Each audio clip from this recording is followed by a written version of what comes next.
Hello students, welcome to geometry defence academy. सैनिक school का exam अब तो फिनिश हो चुका है। बच्चों ने अपने मार्क्स भी चेक कर लिए होंगे। क्वेश्चन पेपर पर जो निशान लगाए थे उससे मार्क्स टैली किए हैं अभी। और अभी एक ओएमआर शीट भी आएगी, उसमें भी गोले जो भरे थे उससे भी मार्क्स चेक हो जाएंगे।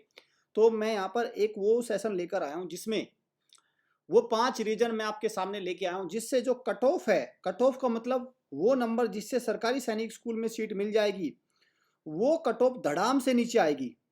ठीक है भाई, वो नीचे आ जाएगी। पहली बार की अपेक्षा कट ऑफ धड़ाम से नीचे कैसे आएगी, वो मैं 5 कारण इस वीडियो में आपको मैं बताऊंगा।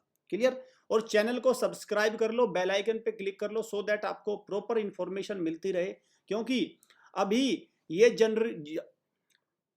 देखिए, अभी जो ये जर्नी है वो काफी लंबी है। अभी रास्ता आसान नहीं हुआ है भाई। ठीक है, तो ये आपको ध्यान में रहे। देखो अभी क्या क्या होगा। अभी होगा आपका रिजल्ट आ जाएगा, स्कोर कार्ड आ जाएगा, फिर होगा ई काउंसलिंग का पोर्टल ओपन होगा। ठीक है, ई काउंसलिंग में स्कूल की चॉइस फिल होंगी। चॉइस फिल होने के बाद स्कूल अलॉट होगा, फिर अलॉट होने के बाद आपका मेडिकल होगा। ये सारी प्रोसेस है और सब चीज़ों के बारे में अपडेट रहना बहुत ज़रूरी है। कई बार सैनिक स्कूल प्राइवेट भी मिल जाता है, स्किप भी करना होता है, होल्ड पे भी करना होता है, फीस स्ट्रक्चर वगैरह बहुत सारी चीज़ें हैं। देखो मैं बता दूं भाई, आज की डेट में बहुत संघर्ष होता है जब पेरेंट्स अपने बच्चों को शिक्षा प्रोवाइड करते हैं। ठीक है, तो बच्चों को भी एहसान मानना चाहिए अपने पेरेंट्स का, जब बड़े होकर कि हाँ भाई उनके माँ बाप ने बहुत मेहनत की है। क्योंकि देखो, जो पेरेंट अपने बच्चे को सैनिक स्कूल में भेज दे रहा है तो उसका बहुत मेहनत लगी है। ठीक है, तो देखो बच्चा तो 10 साल का है, उसको तो पढ़ना है, लेकिन पेरेंट्स लगातार 7 साल वहाँ भी पैसे लगाएगा, तैयारी भी कराएगा, उसे सपोर्ट भी देगा, तब जाके वो बच्चा कामयाब होगा। तो बच्चों को ये बात जरूर ध्यान रखना है कि जो भी पेरेंट्स आपको सैनिक स्कूल में भेज रहे हैं तो आपको उनका थैंक यू जरूर बोलना है। हमेशा हमेशा थैंक यू बोलना है। ठीक है, क्लियर? इस बात को आपको ध्यान में रखना है। मैं ये नहीं कह रहा कि भाई आप अपने पेरेंट्स के जो वो ऐसा कह रहा हूँ कि मैं नहीं, भाई पेरेंट्स के एहसानों के नीचे दबना है, ऐसा नहीं होता। पेरेंट्स का आशीर्वाद होता है, एक हैप्पीनेस होती है, इस चीज़ों को आपको देखना होगा। ठीक है भाई, जो सच है तो है।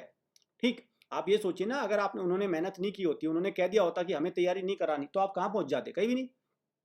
ये भी आपको देखना होगा। तो हमेशा पेरेंट्स कि इसमें मैं तारीफ करता हूँ, और बहुत बड़ी बात होती है क्योंकि हम भी देखते हैं कि कितनी मेहनत होती है जब बच्चे सैनिक स्कूल, मिलिट्री स्कूल की तैयारी के थ्रू वहाँ पर जाते हैं। देखते हैं, चलिए। हॉस्टल के थ्रू आप तैयारी कर सकते हैं। इस बार का जो हमारा बैच है 1 अप्रैल से शुरू हो जाएगा। अभी रजिस्ट्रेशन शुरू हो चुके हैं। 125 हमारे पास सीट हैं टोटल। ठीक है भाई, जल्दी से अपना रजिस्ट्रेशन कर लीजिए, सीट कंफर्म कर लीजिए और तैयारी में जुट जाइए। मैं आपको यही कहूँगा, इसमें डिले मत करना, बाद में बच्चों पर प्रेशर हो जाता है, बहुत सारी चीज़ हो जाती हैं। ये बच्चे इस बार का पेपर इन्होंने दे दिया, सब कुछ हो चुका है। अब मैं थोड़ा सा यहाँ पर एक ज्योमेट्री डिफेंस एकेडमी, जो देश की नंबर 1 एकेडमी बन चुकी है, उसके रिजल्ट को लेकर आपसे चर्चा करूँगा। देखिए, ये बच्चे हमारे यूपी सैनिक स्कूल का एग्जाम देने गए थे और ये हमने एग्जाम से पहले लिस्ट जारी की थी। ठीक है, और ये देश की पहली एकेडमी बन गई है जो जारी करती है लिस्ट की उसके यहाँ से कितने बच्चे पेपर देने जाते हैं। ठीक है, तो ये बच्चे पेपर देने गए और ये एग्जाम से पहले हमने लिस्ट जारी कर दी थी, और एग्जाम के बाद जो रिजल्ट आया तो ये सिलेक्शन हुआ, ये सिलेक्शन हुआ, और इसके बाद में ये सिलेक्शन हुए। ठीक, ये सिलेक्शन है जो येलो आपको दिखाई दे रहे हैं। तो टोटल इसमें से अगर मैं इसको निष्कर्ष निकालूं तो 13 सिलेक्शन यहाँ हुए 36 में से। ठीक है, और आपका 8 सिलेक्शन यहाँ हुए और 4 की 4 गर्ल्स हमारी सेलेक्ट हुई। तो ये हमारा यूपी सैनिक स्कूल का रिजल्ट है। अब मैं आगे की भी बात करता हूँ। देखिए भाई, हमारे जो राष्ट्रीय मिलिट्री स्कूल में बच्चे पेपर देने गए थे, जितने बच्चे पेपर देने गए थे उनकी ये हमने एप्लीकेशन नंबर डाल रखे हैं। टोटल 47 स्टूडेंट्स पेपर देने गए थे राष्ट्रीय मिलिट्री स्कूल में हमारी अकेडमी से। ये भी लिस्ट हमने जारी कर रखी है, पहले ही जारी कर रखी थी बहुत। ठीक है, 2 महीने पहले कि भाई इतने बच्चे पेपर देने जा रहे हैं। जैसे एडमिट कार्ड आए थे, फॉर्म भरे गए थे, तो जारी कर दी थी हमने लिस्ट। और ये 16 बच्चे आपका कक्षा 9 के लिए ठीक गए थे, तो इनका भी एक रिजल्ट आएगा, वो भी आप खुद ही चेक करेंगे। और ये मैं लिस्ट आपको क्यों दिखा रहा हूँ, देखिए आज की डेट में ना ईमानदारी से पेरेंट्स कुछ देख भी नहीं पाता। अक्सर पेरेंट्स की शिकायत भी ये रहती है कि सर मैं जब उस अकेडमी में गया तो वहाँ पर मुझे दिखाया कुछ और था, फिर निकला कुछ और। लेकिन यहाँ पर ऐसा नहीं है। ये 54 बच्चों ने सैनिक स्कूल का पेपर दे दिया, 19 ने सैनिक स्कूल का पेपर दे दिया। कल को किसके कितने नंबर आए सब आप चेक कर सकते हैं। एक पीडीएफ आ जाती है, पीडीएफ में सब पता चल जाएगा कि कितने नंबर बच्चों के बने, कितने बच्चों को ज्वाइनिंग लेटर मिला, कितने बच्चे बाहर हो गए, कितने बच्चे नॉर्मल हुए, कितनी गर्ल्स हुई, कितने रहा, सब आ जाएगा आपके सामने। ठीक है, चलिए, आप ऑनलाइन भी हमसे तैयारी ले सकते हैं, ऑनलाइन उसके थ्रू। चलिए अब देखते हैं हम वो 5 कारण जो कट ऑफ धड़ाम से नीचे आ जाएगी। नंबर 1, सबसे पहले समझिए, एग्जाम हेल्ड ऑन टाइम। सबसे पहले तो ये परीक्षा है ना, ये टाइम पर हुई है इस बार। अब आप कहोगे सर टाइम पर होने से क्या हो गया, देखिए मैं बताता हूँ। देखो जब ये एंट्रेंस टेस्ट की तैयारी में बच्चा लगता है तो 2-3 एग्जाम में लगता है, समझिए। एक तो लगता है आरएमएस की तैयारी में, साथ साथ चलती रहती है यूपीएसएस की तैयारी में, यूपी सैनिक तो उत्तर प्रदेश, लेकिन ऑल इंडिया सैनिक स्कूल की तैयारी में, ठीक है। ये दो तो मेन है, ये और ये, चलिए इसको भी मान लीजिए। तो इन एग्जाम की तैयारी में बच्चा लगता है, लेकिन होता ये है कि जो आरएमएस का एग्जाम का स्ट्रक्चर है और ऑल इंडिया सैनिक स्कूल का एग्जाम का स्ट्रक्चर बिल्कुल डिफरेंट है। जो बच्चा आरएमएस निकाल लेता है वो यहाँ पर उसका स्कोर दबता रह जाता है, या जो यहाँ पर टॉपर होता है यहाँ पर वो दब जाता है, ठीक है। एक तो ये बात, और इसमें ये एग्जाम जनरल नॉलेज पर टिका, ये एग्जाम मैथ्स पर टिका। इस एग्जाम में मैथ का लेवल बहुत कम होता है, इस एग्जाम में मैथ का लेवल बहुत अच्छा होता है। इस एग्जाम में हिंदी भी आती है, इसमें अंग्रेजी क्वालिफाई होती है, ठीक है। इस एग्जाम में आपका वैकेंसी बहुत कम है, यहाँ पे वैकेंसी ज़्यादा है। इसमें डिफेंस का कोटा है, इसमें सिविलियन का कोटा है। तो ये सारी चीज़ें हैं। तो बच्चा जब 2-3 एग्जामों की चक्कर में पड़ा रहता है तो कहीं ना कहीं उससे एक एग्जाम से सफ़र करना पड़ता है, ठीक है। तो इस बार हुआ ये कि 7 दिसंबर को आरएमएस का एग्जाम हो गया, बैक टू बैक यूपीएसएस हो गया, फिर सैनिक स्कूल हो गया। पिछली साल क्या हुआ था, पिछली साल इसके बीच में 4-5 महीने का गैप मिल गया था, 5 महीने का गैप था, तो इससे बच्चों को तैयारी करने का इसका पूरा मौका मिल गया। तो इसमें स्कोर बहुत बड़े बड़े बन गए थे, ये भी एक कारण था, ये भी कारण था भाई, ठीक है। तो इसलिए पहला कारण मैंने बता दिया कि एग्जाम टाइम पर हुए, समय भी कम मिला, कम तो नहीं ठीक मिला समय, लेकिन ये कन्फ्यूजन ने बच्चों का स्कोर गिरा दिया। आप चाहे इसको चेक कर सकते हैं भाई, ठीक है।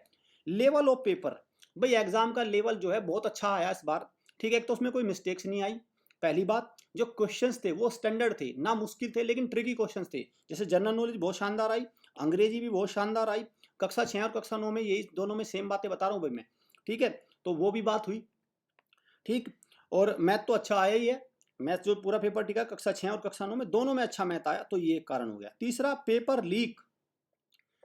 इस बार मुझे नहीं पता, लेकिन भाई मेरा मानना है इस बार कहीं से कोई खबर नहीं आई है पेपर लीक की, तो मैं उम्मीद करता हूँ कुछ हुआ भी नहीं होगा।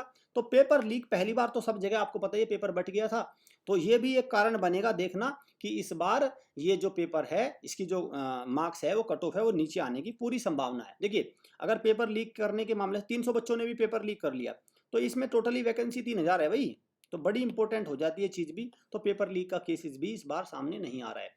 चौथा कारण जो मैं आपको बताऊंगा, तैयारी नहीं कराने वाले पेरेंट्स की संख्या में वृद्धि, ये बहुत मजबूत है भाई कारण। देखिए पहले तो क्या होता था कि लगातार मैं देख रहा हूं इसमें ऐसे पेरेंट्स का अब एक जो है नंबर बढ़ता जा रहा है जो बच्चों को तैयारी नहीं करा रहे हैं। हालांकि फॉर्म तो भरा रहे हैं, देखो फॉर्म तो दिन प्रतिदिन ज्यादा होते जा रहे हैं। हर बार सैनिक स्कूल में फॉर्म भरने की संख्या तो बढ़ती जा रही है, लेकिन तैयारी नहीं कराने वाले अभिभावक की संख्या घटती जा रही है। उसका कारण क्या है भाई, अपनी टेंशन बहुत सारी है, अपनी जो जिंदगी पेरेंट। देखो इसमें क्या होता है कि 35 साल की से लेके 40 साल की उम्र में होता है अभिभावक, और 10 साल की उम्र में होता है बच्चा। तो यहाँ पर जो ये 35 से 40 है भाई, इनका भी बड़ा क्रूशल टाइम चला रहता है, ठीक है। हाथ पैर अच्छे से सलामत रहते हैं पेरेंट्स के, तो वो भी पूरी अपनी एक्शन में रहता है और बच्चा भी अपना एक्शन में रहता है। तो ऐसे में बड़ा कन्फ्यूजन हो जाता है कि इन दोनों चीज़ों को मेंटेन करके कैसे चले। पेरेंट्स अपनी समस्याओं को देखे, अपनी रोजमर्रा की जिंदगी को देखे, जॉब को देखे, ये सब चीज़ें देखे, तो कुल मिला के वो है कि वो भी एक चीज़ बन जाती है कि जिससे वो तैयारी नहीं करा पाता। तो ऐसे पेरेंट्स की संख्या भी बढ़ गई है, ठीक, उनकी संख्या में वृद्धि हुई है। तो जिस वजह से भी ये कट ऑफ धड़ाम से नीचे आ जाएगी, और ये सबसे बड़ा कारण मैं मान रहा हूँ इस कट ऑफ के नीचे आने का, कि पेरेंट्स ने बच्चों को, ज्यादातर पेरेंट्स ने, बहुत सारे पेरेंट्स ने, लाखों पेरेंट्स ने बच्चों को एग्जाम में बिना तैयारी के उतार दिया। मतलब ऐसे समझिए एक जैसे एक योद्धा होता है, योद्धा को बिना बिना विद्या दिए, बिना अस्त्र शस्त्र की विद्या दिए अगर उसको युद्ध मैदान में उतार दिया जाए तो उसकी हार निश्चित है। ऐसे ही बच्चों को इन पेरेंट्स ने बिना तैयारी के मैदान में उतार दिया था, तो ये भी एक कारण बनेगा। अब एक और मैंने लगातार इस पर सवाल उठाए हैं, और इसके लिए मैंने ये भी शब्द यूज किया है, 2 कौड़ी की तैयारी कराने वाली एकेडमी, ठीक है। तो कोचिंग संस्थानों की लगातार बढ़ती लापरवाही, ठीक है भाई, ये भी एक कारण बन चुका है कि बच्चों की इस बार जो कट ऑफ है वो नीचे गिर जाएगी। देखिए कोचिंग संस्थान संख्या में तो बहुत बढ़ रहे हैं, संख्या में तो ये मान के चलिए कि आज की डेट में हर दूसरे दिन में, हर एक दिन में 20 कोचिंग संस्थान खुल जाते हैं। हर दिन आप देख लो एक से एक नया यूट्यूब पर निकल आएगा, ठीक है, एक से एक खिलाड़ी निकलेगा। लेकिन संख्या बढ़ रही है, शिक्षा की क्वालिटी लगातार गिर रही है, तो कोचिंग संस्थान लगातार लापरवाह हो रहे हैं। ठीक है बच्चों का करियर है, बर्बाद हो तो हो, पेरेंट्स के पैसे लूटे तो लूटे, और तो और बच्चों को और बहुत तरह की चीज़ें सिखाई जा रही है, इंस्टा पे दोस्त बनाए जा रहे हैं बच्चे, इस तरह की चीज़ें चल रही हैं। तो ये भी एक कारण बन रहा है कि कोचिंग संस्थान वो क्वालिटी एजुकेशन नहीं दे रहे हैं, और इसके बदले में बहुत सारी उल्टी सीधी चीज़ें बच्चों के अंदर प्रवाहित हो जा रही हैं किसी भी कारणवश से। लापरवाही ही इसको मैं कहूँगा। तो कोचिंग संस्थानों की लगातार बढ़ती लापरवाही भी एक अहम भूमिका निभाएगा बच्चों की जो ये सैनिक स्कूल का जो एग्ज़ाम है इसमें कट ऑफ को नीचे लाने में। ठीक है भाई, स्कूल की क्वालिटी तो देखो, स्कूल एजुकेशन तो पहले से ही नीचे चल रही है, लेकिन अब ये भी इसमें माहिर हो गए हैं कोचिंग संस्थान भी, जो पहले अच्छी शिक्षा देते थे। जैसे मैं एक स्थान का नाम ले रहा हूँ, सीकर और झुंझुनू पिट चुके हैं भाई। सीकर और झुंझुनू में आप चले जाओ, ठीक है। यहाँ पर पहले पढ़ाई हुआ करती थी, ये पढ़ाई के गढ़ माने जाते थे, और अब क्या है, ये है लुटाई के गढ़। ठीक है, अब ये बस इतना हुआ, हिंदी में पढ़ाई और ये पै की जगह बन गया अब लुटाई, लुटाई। ठीक है भाई, ये हो गया बस इसका, इसकी जगह ये इसके गढ़ बन गई है। तो ऐसे तमाम जगह जो कोचिंग संस्थान है वो बिजनेस का अड्डा बन चुके, उनको शिक्षा से कोई मतलब ही, उनकी झोली में पैसे आ जाए, जितने चाहे पैसे दे दो उनको। ठीक है, उन्होंने बच्चों को इतनी चीज़ें सिखा दी, इतने एक्स्ट्रा करिकुलर एक्टिविटी डाल दी कि पढ़ाई को छोड़कर बच्चा सब कुछ जानता है, आलतू फालतू की चीज़ें। तो ये भी एक मुख्य कारण है कट ऑफ को नीचे लेके आने का। तो 5 कारण बच्चों मैंने आपको बता दिए कि जिसकी वजह से कट ऑफ धड़ाम से नीचे आ जाएगी।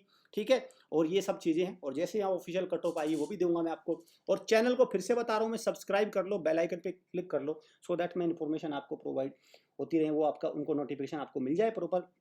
और उम्मीद करता हूं आपको ये 5 कारण पसंद आए होंगे कि कट ऑफ को नीचे लाने के लिए। हाँ, आप कमेंट बॉक्स में और भी बता सकते हैं और कौन कौन से कारण हैं जिससे कट ऑफ नीचे आ जाएगी। चलिए सेशन को एंड करता हूँ, मिलते हैं नेक्स्ट सेशन में। Thank you friends.